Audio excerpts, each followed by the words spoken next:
একদল খাইছে আরেক দল খাওয়ার জন্য রেডি হয়ে আছে। একদল খাইছে আরেক দল খাওয়ার জন্য রেডি হয়ে আছে। যখন এই কথা বললো, কারোর নাম মেনশন করেন নাই, কিন্তু বিএমপির বাইরে একটু কষ্ট পেয়েছে, প্রতিবাদ করেছে, রাগ করেছে, সমালোচনা করেছে।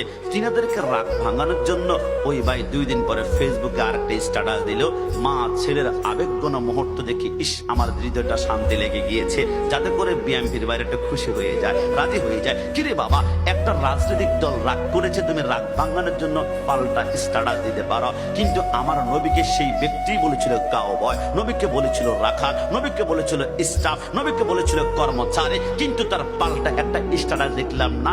আই এম সরি, আমি দুঃখিত। তওবা তুমি আমি কাশিমের কাছে, পিসাব হুজুরের কাছে করতে হবে না, তওবা তো করবো তুমি আল্লাহর কাছে।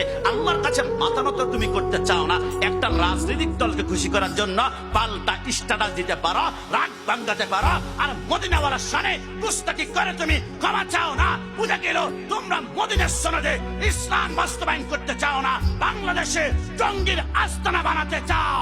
ডান হাত তুলে বলো ঠিক কিনা। কিন্তু এই বাংলাদেশে হুসাইনিরা এই জঙ্গির আস্তানা হতে দিবে